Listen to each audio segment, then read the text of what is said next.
जय जय राम कृष्ण हरी, जय जय राम कृष्ण हरी, जय जय राम कृष्ण हरी। युगे 28 विटवर उभा, वामांगी रुक्माई दिसे दिव्य शोभा। पुंडलिकाच्या भेटी परब्रह्म आलेगा, चरणी वाहे भीमा उद्धारी जगा। जय दैव जय पांडुरंगा, रुक्माई वल्लभा राईच्या वल्लभा, पावे जीवलगा। जय दैव।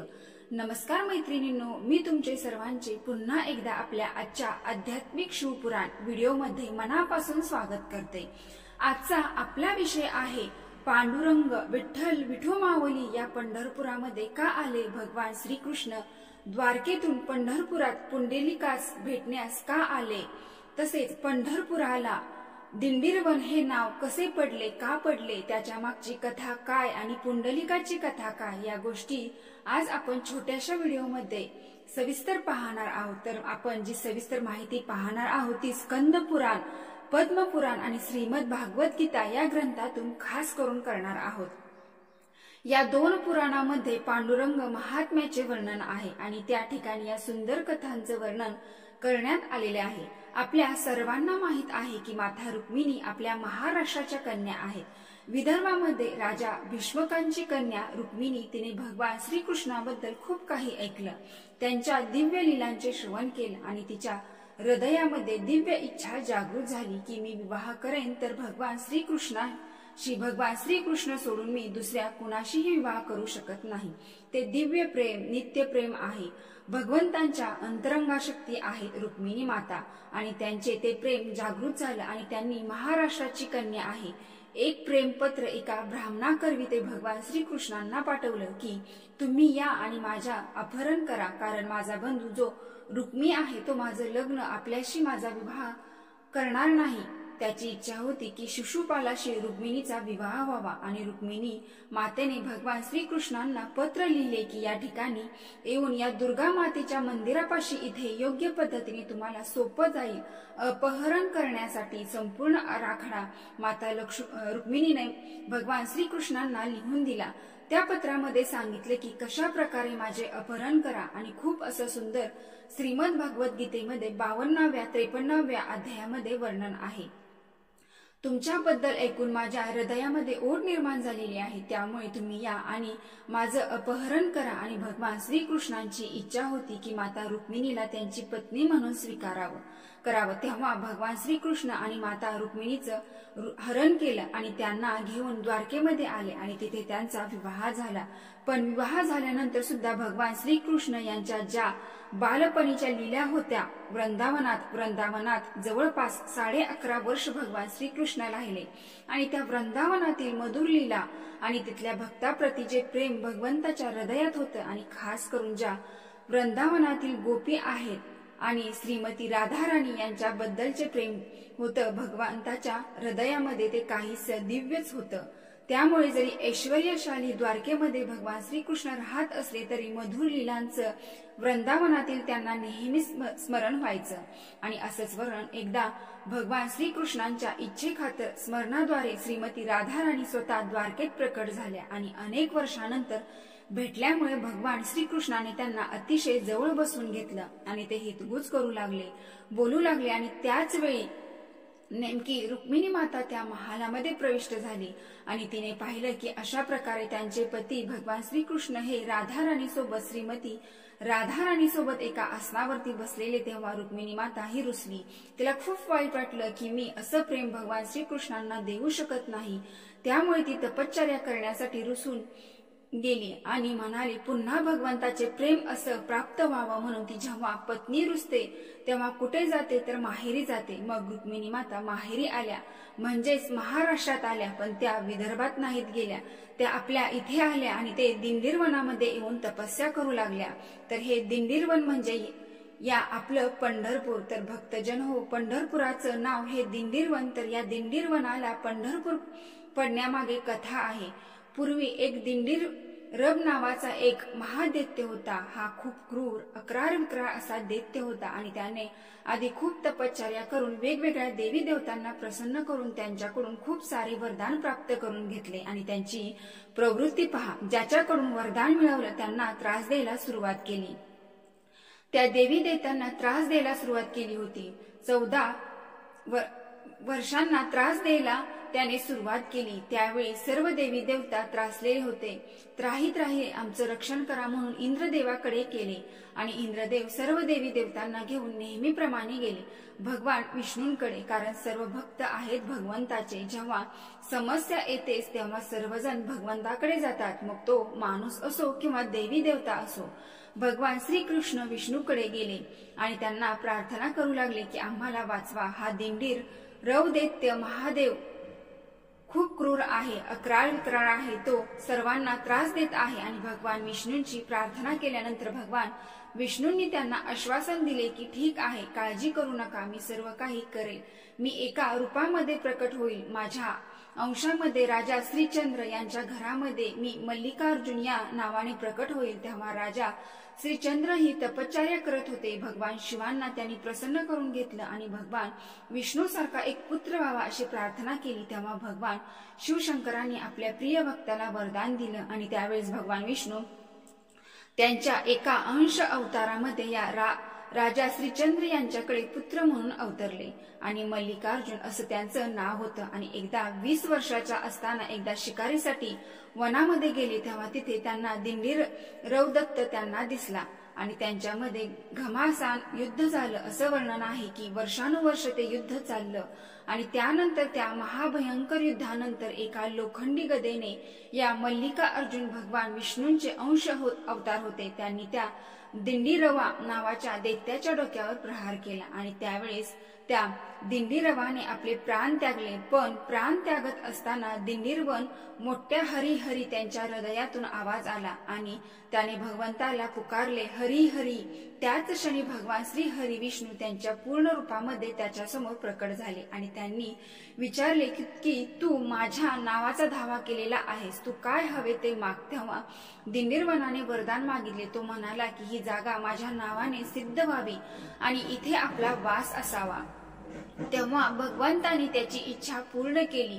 तोही म्हणाला की या जागेला लोहदंड तीर्थ असेही नाव द्या किंवा लोहदंड क्षेत्र असं नाव मिळावं, तेही नाव देण्यात आलं। अशा प्रकारे पंढरपुराला हा दिंडीरव राक्षस आणि त्याचं वन म्हणून दिंडीरवन असं नाव पडलं, असं नाव या क्षेत्राला पडलं। म्हणून पंढरपुराला दिंडीरवन, लोहदंड क्षेत्र, गदातीर्थ, सूर्यतीर्थ अशी ही नावे शास्त्रामध्ये आहेत। तर अशा प्रकारे भगवान श्रीकृष्ण दिंडीवनात आले। खरं तर रुक्मिणी मातेला परत घेऊन जाण्यासाठी, त्यांचा रुसवा दूर करण्यासाठी, त्यांना प्रसन्न करण्यासाठी, त्यांनी समजूत घालण्यासाठी भगवान श्रीकृष्ण आले होते। पण रुक्मिणी मातेला जेव्हा भेटायला आले भगवान श्रीकृष्ण देव, त्यांना त्यांच्या एका भक्ताची आठवण झाली जो याच क्षेत्रामध्ये राहत होता आणि आपल्या सर्वांना माहित आहे त्या महान भक्ताचे नाव आहे भक्त पुंडलिक।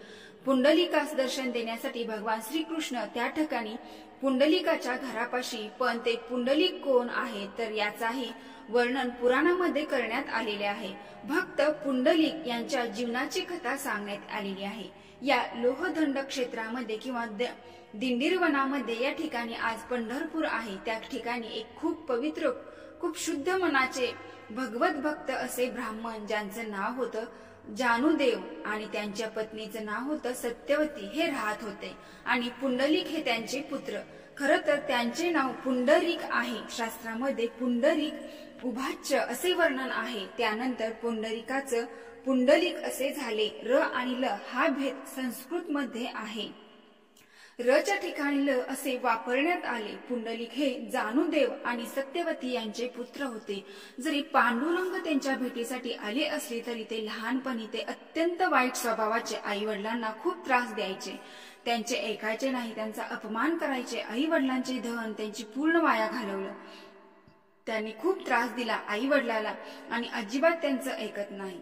त्यांना वाटलं की त्यांचं लग्न करावं, त्यानंतर तो सुधारेल, पण लग्न झाल्यानंतरही त्याचंच कार्यक्रम त्या पुंडलिकाने चालू ठेवले। त्यामुळे पुंडलिकाला वैतागून कंटाळून आई वडिलांनी निर्णय घेतला की आता आम्ही काशी दर्शनासाठी निघून जातो, आणि जर तिथे सोय झाली तर आपण तिथेच राहूया। या पुंडलिकाच्या वैतागाला पूर्णपणे कंटाळले होते आणि त्यांनी काशीला जाण्याचा निर्णय घेतला आणि ते निघाले आणि ते काशीला जात असताना पुंडलिकाने त्याचा अजिबात विचार केला नाही की हे आई वडील निघून चाललेले आहेत, त्यांना थांबवावं काहीही नाही. आणि त्या ठिकाणी आई वडील काशीला जाण्यासाठी निघून गेले. काही दिवसांनी गावातील काही लोक काशीला जाण्यास निघाले होते. तेव्हा पुंडलिक म्हणाला, सगळे काशीला चाललेत काय आहे एवढं काशीमध्ये, चला मी पण काशीला जातो. पुंडलिक लहरी स्वभावाचा होता असे तो म्हणाला आणि बायकोला घेऊन तो काशीला जाण्यास निघाला. घोड्यावरती बसून त्या ठिकाणी त्याला जाताना आई वडीलही दिसले, पण त्याने पाहिले नाही. तिथे पुढे निघून गेला आणि रस्ता न जाता जाता थकले होते. रात्रीच्या मुक्कामाची वेळ होती. आताच्या कलियुगासारखं नाही की विमानाने गेले किंवा ट्रेनने गेले, तसे नाही. त्या युगात चालत जायचे. संत महात्म्य तुम्हा घोड्यावरून जायचे, अनेक दिवस लागायचे जाण्यासाठी.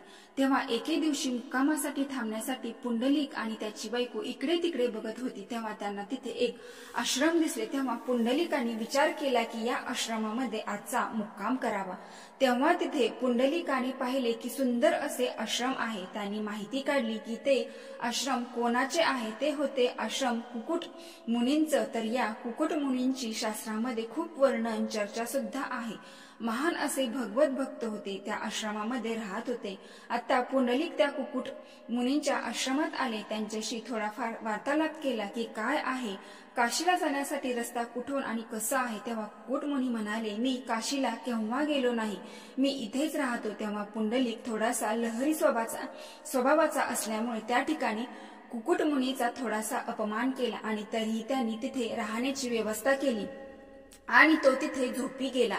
आणि त्यानंतर दुसऱ्या दिवशी पहाटेच्या प्रहरी मध्यान्ह असताना म्हणजेच ब्रह्ममुहूर्ताच्याही आधी बऱ्याच वेळा त्याला त्या आश्रमामध्ये काहीसा आवाज झाल्याचा भास झाला आणि पुंडलिकाने उठून पाहिलं की आश्रमात 3 अतिशय कुरूप अशा स्त्रिया त्या आश्रमात येत होत्या आणि पुंडलिक त्या ठिकाणी त्यांच्याकडे पाहत होता आणि तो खूप घाबरला आणि मनाशी म्हणू लागला, अरे बापरे, कोण आहेत या 3 स्त्रिया, इतक्या कुरूप विचित्र दिसणाऱ्या अशा आहेत. आणि तो पाहत राहिला. त्या 3 स्त्रिया आत आल्या आश्रमामध्ये आणि त्या हातात झाडू घेऊन झाडू लागल्या. त्यानंतर त्यांनी सडा समर्जन केलं. आश्रम सर्व साफ स्वच्छ आणि सुंदर केलं आणि बाहेर निघताना त्या अतिशय सुंदरच म्हणजेच अतिशय तेजस्वी असे रूप त्यांनी प्राप्त झालं आणि त्या बाहेर आश्रमातून पडू लागल्या. तेव्हा पुंडलिकाला राहवलं नाही. मनात विचार करत म्हणाला की जाताना एवढ्या कुरूप होत्या आणि आता एवढ्या सुंदर तेजस्वी रूप त्यांनी धारण केले कसे. तेव्हा तेवढ्यात त्यांनी थांबवलं आणि थांबा आणि म्हणाले, हे काय, तुम्ही जाताना अशा होता आणि आता जाताना एवढ्या तेजस्वी होऊन जात आहात. तर या दुसऱ्या तिसऱ्या कोणी नसून गंगा, यमुना, सरस्वती होत्या. त्यावेळेस या तिघींनी पुंडलिकाला खूप काही बोलल्या. त्या म्हणाल्या, तू किती पापी आहेस, तू एवढी जीवनामध्ये वाईट कार्य केले आहेत, लोकांना त्रास दिलेला आहे, आई वडिलांना त्रास दिलेला आहे, कधी त्यांच्याशी चांगले वागला नाहीस, त्यांची सेवा केलेली नाहीस, कधी चांगल्या मार्गावरती कार्य केलेले नाहीस, त्यामुळे तुला या पापाची फळे खूप भोगावे लागतील. तेव्हा तो खूप गहिवरला. त्याला खूप वाईट वाटलं. त्याला उपरती झाली की किती चुकलं माझ्या आयुष्यात, मी किती पाप केली की त्यावेळेस त्यांनी असा पहिला होता चमत्कार की भक्ताची सेवा केल्याने एवढ्या चांगल्या गोष्टी प्राप्त होऊ शकतात. तेव्हा त्याने गंगा, यमुना, सरस्वती यांना विचारलं, त्यांना मला माफ करा, क्षमा करा, पण मला सांगा तुम्ही कोण आहात. तेव्हा त्या म्हणाल्या की आम्ही गंगा, यमुना, सरस्वती आहोत आणि हे सर्व लोक आमच्यामध्ये येऊन स्नान करतात, आम्हाला प्रदूषित करतात त्यांच्या पापाद्वारे आणि आम्ही पापमुक्त होण्यासाठी या कुकुट महालात भागवत भक्तांची सेवा करण्यासाठी इथे येतो रोज आणि इथे येऊन आम्ही सडा संवर्जन करतो. अशा प्रकारे आमचं पाप या सेवेद्वारे धुवून जातं, अशी त्यांनी पुंडलिकास माहिती दिली. हे सर्व ऐकून पुंडलिकाचं हृदय रुद्रावलं. पुंडलिकाच्या हृदयामध्ये परिवर्तन झालं. त्यानंतर त्या ठिकाणी कुकुट मुनींची सेवा केली आणि त्यांच्या सहवासात राहिला. त्यावेळेस पुंडलिकाच्या हृदयाचे परिवर्तन होऊन कुकुट मुनींची कृपा झाली आणि त्यानंतर कुकुट मुनींचा आशीर्वाद घेऊन पुंडलिक पुन्हा पंढरपुरात आला आणि पुंडलिकाचा स्वभाव पूर्णपणे बदलून गेला. या भगवंताच्या सहवासामुळे गंगा, यमुना, सरस्वती यांचा आशीर्वादाने पुंडलिकाचे जीवन पूर्णपणे बदललं आणि हा मुनीमध्ये झालेला बदल ऐकून, मुलामध्ये झालेला बदल ऐकून जानुदेव आणि सत्यावती हे परत आले पंढरपुराला आणि पुंडलिकासोबत राहू लागले. आणि त्यानंतर पुंडलिक त्यांच्या महान भागवत भक्त असलेल्या अशा आई वडिलांची सेवा कृष्ण भक्ती करू लागला। अशी ही पुंडलिकाची कथा थोडक्यात मी इथे सांगितली। तर या पुंडलिकाला भेटण्यासाठी भगवान श्रीकृष्ण द्वारकेहून पंढरपुरात आले, दिंडीरवनात आले। काही विद्वानांच्या मते पुंडलिक आधीच्या जन्मात कोण होता याची कथा आहे, श्रीमद भागवत गीतेमध्ये सुद्धा आहे। राजा मुचकुंद यांची कथा। राजा मुचकुंदाने देवी देवतांसाठी खूप काळ युद्ध केले आणि देवी देवता प्रसन्न झाल्या त्यांच्यावरती आणि त्यांना वरदान मागितलं। तेव्हा त्यांनी खूप मोठा काळ झोपण्याचं वरदान मागितलं की मला खूप काळ झोपायचं आहे। अजूनही हरिवंश पुराण या ग्रंथामध्ये वर्णन असे आहे की जो मला उठवेल झोपेतून त्यांना जेव्हा मी पाहीन माझ्या दृष्टिक्षेपाने तो व्यक्ती जाळून भस्मसात होईल असे वरदान मागितले होते। तर हे मुचकुंद महाराज हे राजा मंधार यांचे पुत्र होते। अशा प्रकारे वरदान प्राप्त करून एका गुहेमध्ये गेले आणि झोपी गेले।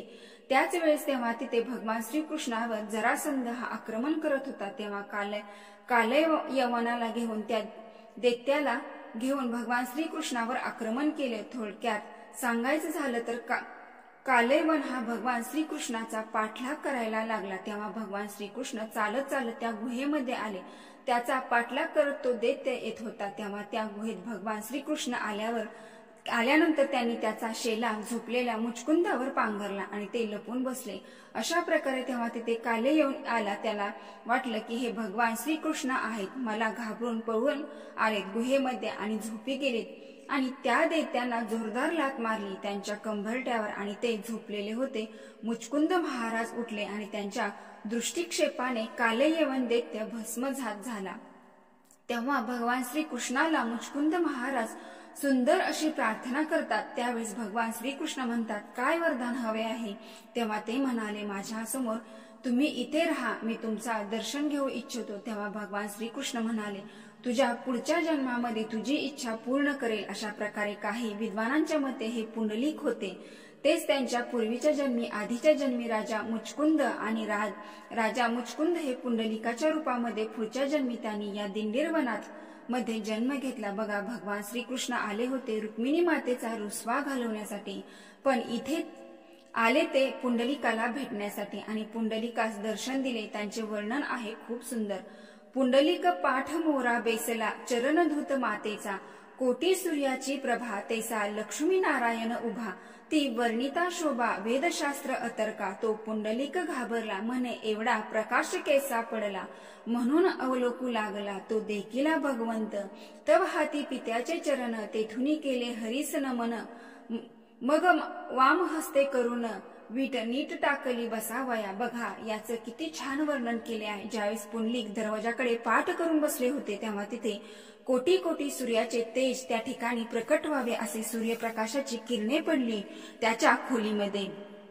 वेदशास्त्राच्या तर्कांच्या पलीकडे त्या गोष्टी घडत होत्या। तेव्हा पुंडलिक घाबरला आणि अवलोकू लागला की एवढा प्रकाश कुठून आला। तेव्हा पाहिले भगवंताचे दर्शन झाले, परंतु त्यावेळेस त्याच्या हातामध्ये माता पित्यांचे चरण होते, त्यांची सेवा चालू होती। तिथूनच पुंडलिकाने भगवंतास नमन केले, भगवंताचे स्वागत केले। मग त्यांनी मागे हात करून एक वीट भगवंताकडे टाकली, त्या विठेवरती थांबा म्हणून पुंडलिकाने ती भेट दिली आणि भगवंत त्या विठेवरती उभे राहिले। त्यानंतर भगवंतांनी पुंडलिकास दर्शन दिले। त्यानंतर पुंडलिकाने भगवंतास खूप साऱ्या पवित्र प्रार्थना अर्पण केल्या। त्या पद्धतीने आपण आरतीमध्ये सुद्धा म्हणतो पुंडलिकाच्या भेटी परब्रह्म आलेगा। तर हे परब्रह्म कोण? साक्षात श्रीकृष्ण। अर्जुन सुद्धा भगवद्गीतेच्या 10व्या अध्यायामध्ये 12व्या श्लोकामध्ये विभूती योग अध्यायामध्ये अर्जुन भगवंताचे गुणगान करतो। अर्जुन म्हणतो परम ब्रह्मा परम धाम पवित्रम परम भवान पुरुषम शाश्वतम दिव्याम मादिदेव मजम विभूम। परब्रह्म तुम्ही परम सत्य आहात, परधाम सर्व आधारांचे आधार तुम्ही आहात, पवित्रम परम भवम अतिशय परम पवित्र आहात आपण। आणि आपण कोण आहात? पुरुषम शाश्वतम दिव्यम मादिदेव जम विभूम, तर शाश्वत पुरुष दिव्य पुरुष आहात। भगवंत हे विभूत आहात, आदि देवम अजम विभूम देवम।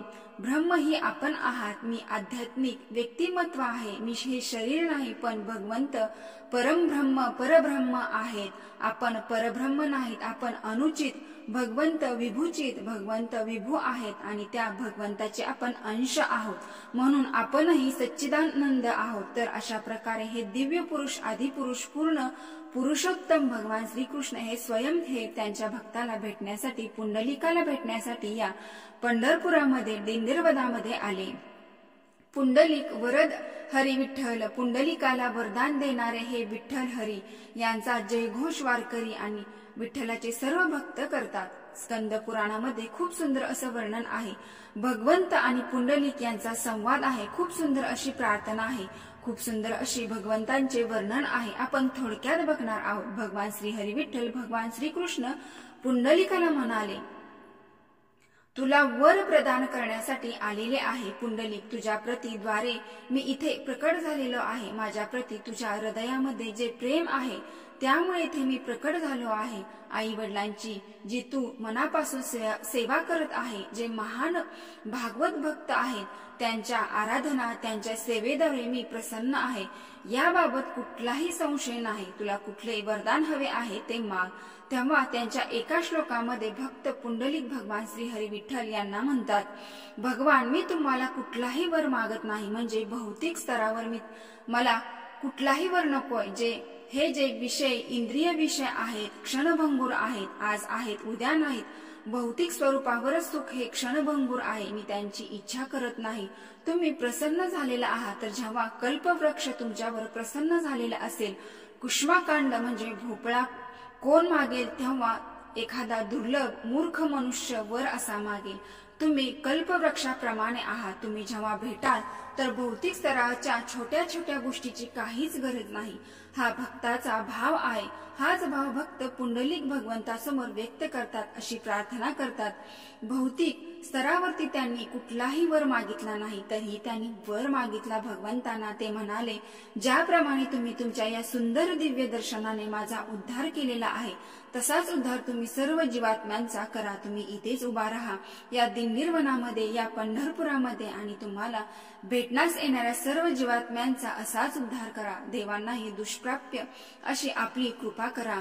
या सर्व जीवात्म्यांना तुम्हाला भेटायला येणाऱ्यांना द्या, आणि ती आपल्या सर्वांसाठी उपलब्ध आहे। त्या संसार सागरामध्ये मज्जा म्हणजे बुडलेले आहेत सर्व लोक, दुःखी जीवन जगत आहे त्या सर्वांचा उद्धार आपण आपल्या दर्शनाने करा। तुमच्या दर्शनाद्वारे ते आपल्या धामाला प्राप्त होतील। ते तुमच्या दिव्यमय, प्रेममय, आनंदमय आपल्या चरणाप्रती केलेल्या सेवेतून, स्वरूपामधून आनंद प्राप्त करतील। सर्व क्षेत्रामधील उत्तम क्षेत्र हे पंढरपूर क्षेत्र दिंडीरवन तीर्थ बनवा, अशी प्रार्थना करतात। अशा या पापी, धूर्त, अज्ञानी, ज्ञानहीन, विज्ञानहीन लोकांना आपल्या दर्शनाद्वारे या भौतिक दुःखातून मुक्ती प्राप्त व्हावी, आपल्या चरणकमळाप्रती प्रेम प्राप्त व्हावे, अशी प्रार्थना पुंडलिक श्री हरी विठ्ठलाकडे करत आहेत, भगवान श्री कृष्णाकडे करत आहेत। भगवान श्री हरी विठ्ठल, भगवान कृष्ण पंढरपुरामध्ये दिंडीरवनामध्ये उभे आहेत। कटेवर हात ठेवून ते निर्देश करत आहेत की माझ्या चरण कमळाप्रती तुम्ही जर आशीर्वाद घेता,